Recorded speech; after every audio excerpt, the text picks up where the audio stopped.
ఈ దినం నా హృదయంలో పరిశుద్ధాత్మ దేవుడు ఒక ప్రత్యేకమైన సందేశం మీతో పంచుకోమని నా హృదయాన్ని పురుకొల్పారు.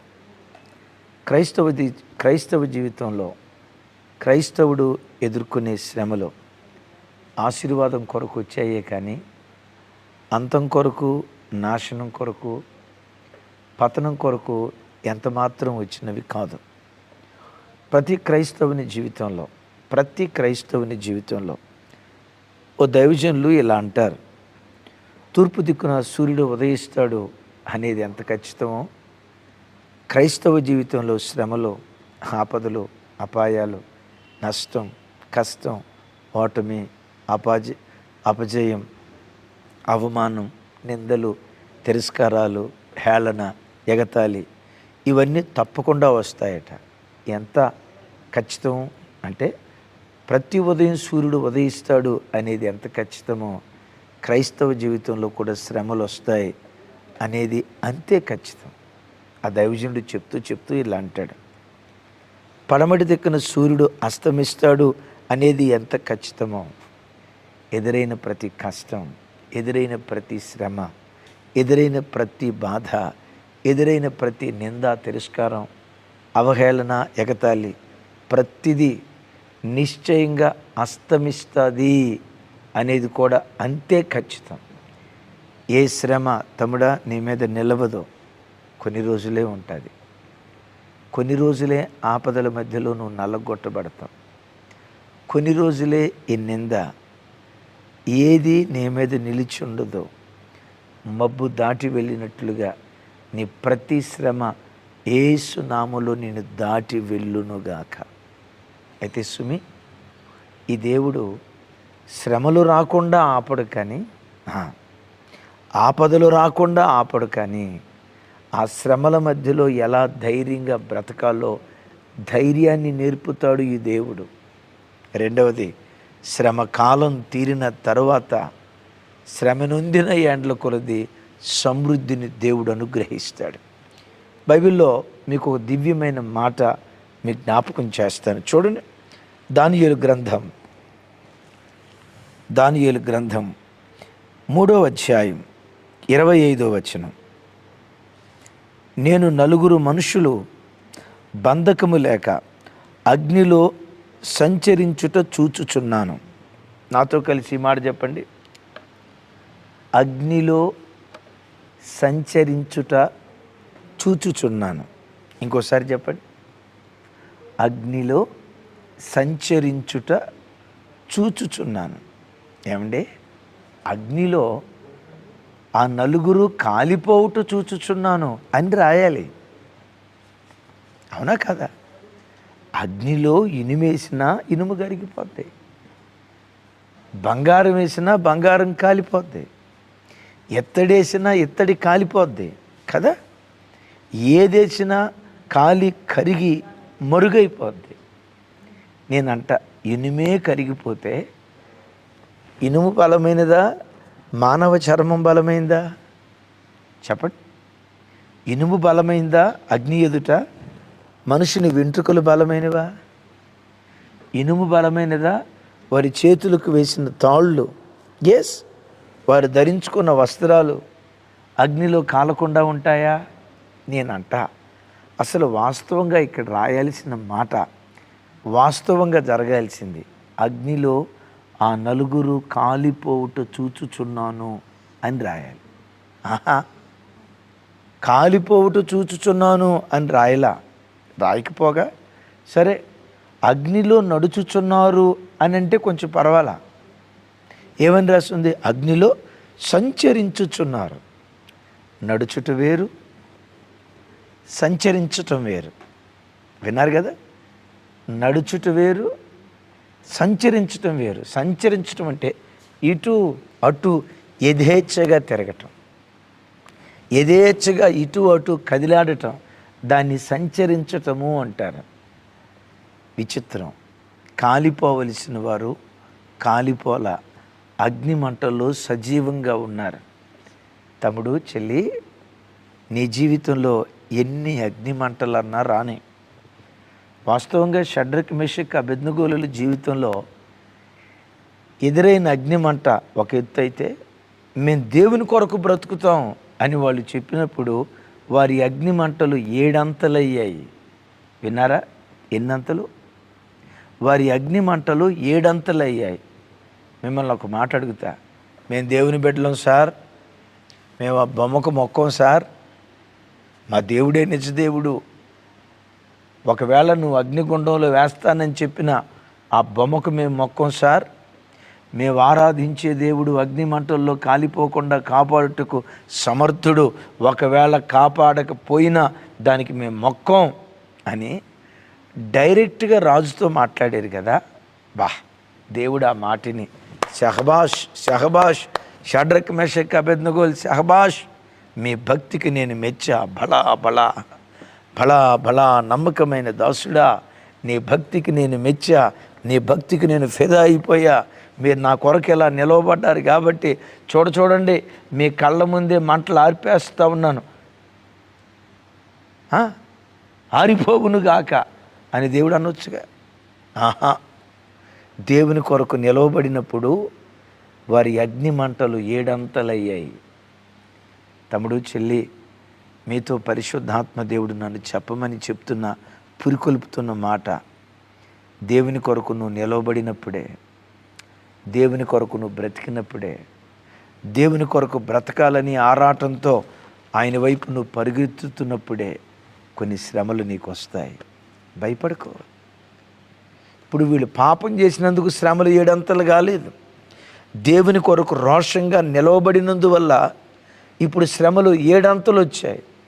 అలాగే నీ మాటిని అనే దేవుని కొరకు రోషంగా నిలవబడితే శ్రమలు 7 అంతలు వస్తాయి అన్నారు కాబట్టి అసలు నిలవబడకపోతే పోలా అని అనేరుగాక. ప్రతి శ్రమ ఆశీర్వాదం కోసం వస్తుంది. ఆ ఆశీర్వాదం ఏంటో నేను చెప్తాను. బైబిల్లో ఇంకొక మాట కూడా, దినవృత్తాంతాలు 2వ గ్రంథం మీకు ఒకసారి జ్ఞాపకం చేస్తాను. చూడండి, దినవృత్తాంతాలు 2వ గ్రంథం 32వ అధ్యాయం 1వ వచనం. రాజు ఇట్టి నమ్మకమైన చర్య చూపిన తర్వాత అష్షూరు రాజైన సన్హెరీబు వచ్చి యోధా దేశములో జొరబడి ప్రాకారం ఎదుట దిగి వాటిని లోపరుచుకొన చూచెను. వినారా? అష్షూరు రాజు సన్హెరీబు యోధా దేశం, హిజ్కియా కాలంలో యోధా దేశం మీద దాడి చేయటానికి వచ్చాడు. యోధా యెరూషలేము చుట్టూతా ముట్టడి దెబ్బ వేశాడు. నేనంట శత్రువు యోధా దేశం మీదకి రావటానికి హిజ్కియా ఏదో పాపం చేసి ఉంటాడు అని అందామా? ఈ వచనం, ఈ అధ్యాయం ఏమని ప్రారంభించాడు? రాజు ఇట్టి నమ్మకమైన చర్య, ఇట్టి నమ్మకమైన చర్య చూపిన తర్వాత, ఇట్టి నమ్మకమైన చర్య చేసిన తర్వాత, చూడండి ఆ మాట, రాజు ఇట్టి నమ్మకమైన చర్య చూపిన తర్వాత, అపనమ్మకస్తుడిగా బ్రతికిన తర్వాత శత్రువులు వచ్చారు. రైట్, నిజమే, అపనమ్మకంగా బ్రతికాడు కాబట్టి శత్రువులు వచ్చారు అని అనుకోవచ్చు. కానీ ఇక్కడ నమ్మకమైన చర్య చూపిన తర్వాత, ఏంటా నమ్మకమైన చర్య? 31 చివరిలో ఉంటుంది. ఏమని? 31వ అధ్యాయం 20-21 వచనాలు. హిజ్కియా యోధా దేశమంతటను ఎలాగూ జరిగించి తన దేవుడైన యెహోవా దృష్టికి అనుకూలముగాను యథార్థముగాను నమ్మకముగాను పనిచేయచ్చు వచ్చెను. తన దేవుని ఆశ్రయించుటకై దేవుని మందిర విషయములోనేమి, ధర్మశాస్త్ర విషయములో, ధర్మ మందంతటి విషయమందేమి, తాను ఆరంభించిన ప్రతి పని అతడు హృదయపూర్వకముగా జరిగించి వర్ధిల్లెను. ధర్మశాస్త్రాన్ని హృదయపూర్వకంగా అనుసరించాడు, ధర్మాన్ని హృదయపూర్వకంగా అనుసరించాడు, దేవుని మందిర పని హృదయపూర్వకంగా జరిగించాడు, నమ్మకంగా బ్రతికాడు, యథార్థంగా బ్రతికాడు, దేవుని దృష్టికి అనుకూలంగా బ్రతికాడు. ఏమండి, ఎంత నమ్మకంగా బ్రతికిన తర్వాత ఆశీర్వాదాలు అతని మీద కుమ్మరించబడ్డాయి అని రాస్తే బాగుండేది. ఇంత నమ్మకమైన చర్య చూపిన తర్వాత కూడా అతని బ్రతుకులో యుద్ధం చేయటానికి అష్షూరు రాజు బయలుదేరాడు.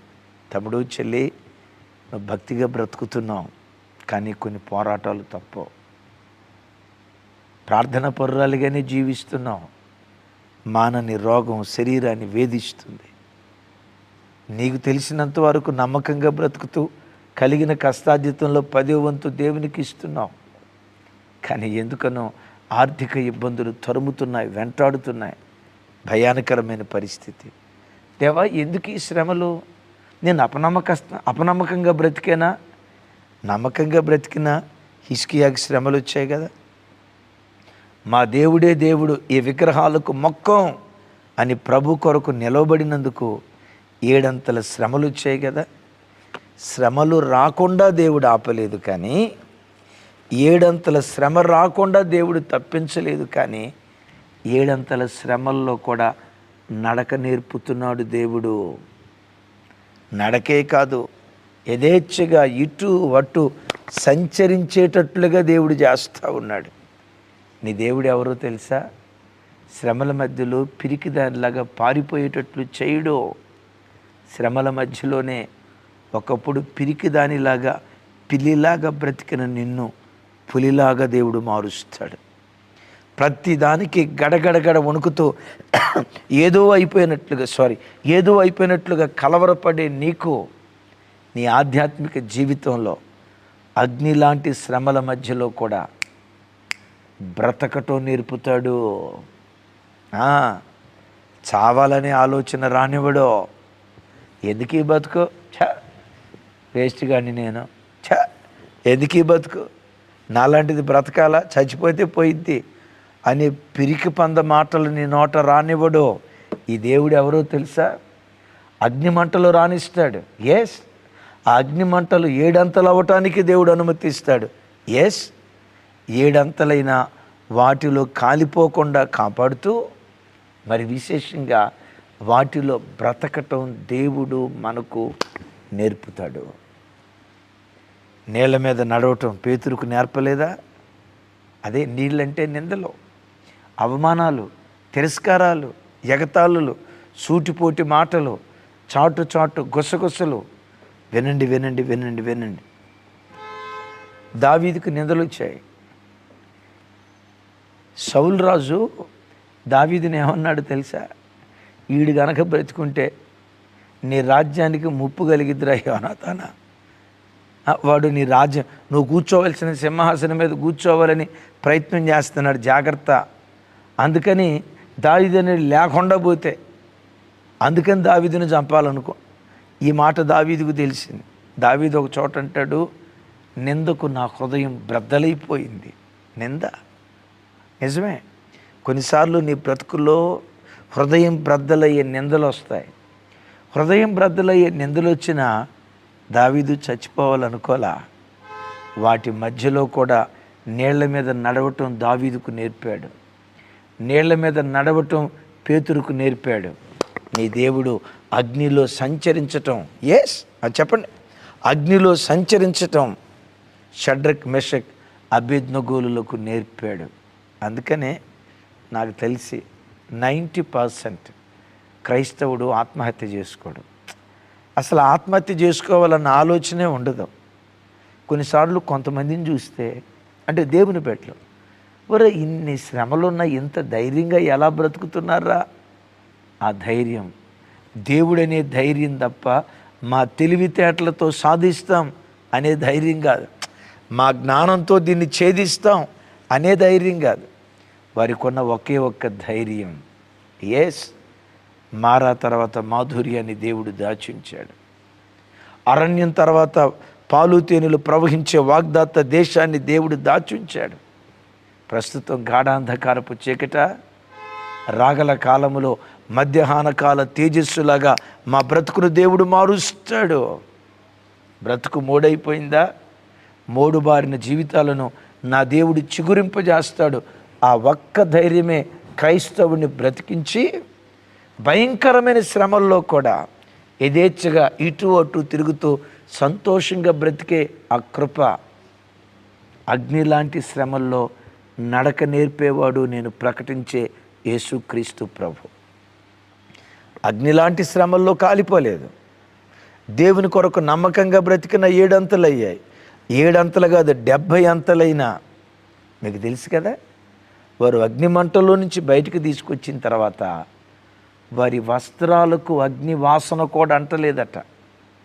ఇంకొక విచిత్రం తెలుసా, అగ్ని సెగకు చెయ్యి అలా తగిలిందనుకోండి, వెంటనే వెంట్రుకలు కాలిపోతాయి. ఆ కాలిపోతున్న వెంట్రుకల్లో నుంచి అంటారు తెలుగులో కౌరోసన వస్తుందని. ఆ వెంట్రుకలు కాలిపోయిన కౌరోసన వస్తుంది. చివరికి ఆ వాసన కూడా వెంట్రుకలు తగలేదట. అంటే ఎంత భయంకరమైన ఉపద్రవం వచ్చినా, తమ్ముడా చెల్లి, ఎంత కీడు కూడా కలగకుండా నా దేవుడు నిన్ను కాపాడునుగాక.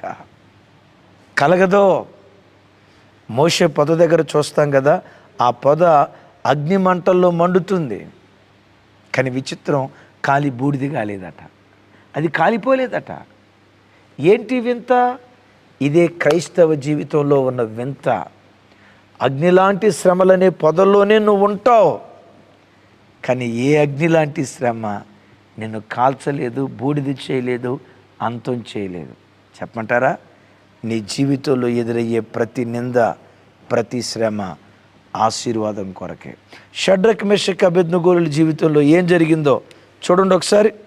వారు అగ్నిమంటల్లో నుంచి బయటకు వచ్చిన తర్వాత 3వ అధ్యాయం 30వ వచనం, 29వ వచనం నుంచి కూడా చూద్దాం. ఇంకా చదవాలంటే 28వ వచనం నుంచి మీరు చదవండి. సరే, 30వ వచనం ఒకటి చదువుతాను. అంతట నుండి రాజు షడ్రక్ మెషక్ అబేద్నెగోయను వారిని బబులోను సంస్థానములలో హెచ్చించెను. చెప్పండి.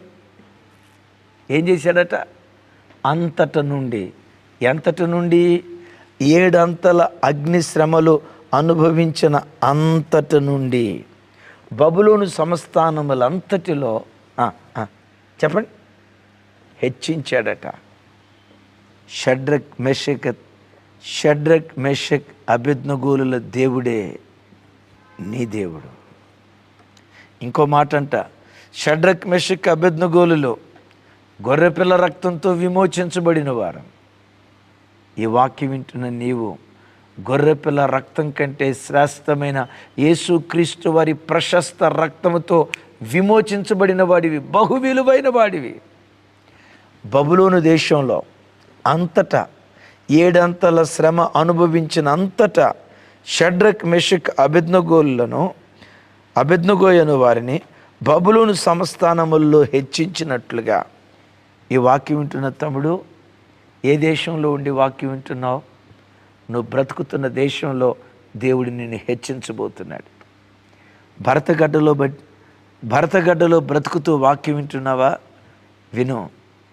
నెబుకద్నెజరు రాజులు లాంటి వ్యక్తులు నీకు విరోధంగా లేచిన, నెబుకద్నెజరు లాంటి అధికారులు నీకు విరోధంగా లేచిన, వాళ్ళ తంత్రాలు కుతంత్రాలు పనిచేసి నీ శ్రమలు 7 అంతలైనా, ఎక్కడ శ్రమలు 7 అంతలయ్యాయో ఇదే భరతగడ్డలో నిన్ను బహుగా హెచ్చించబోతూ ఉన్నాడు.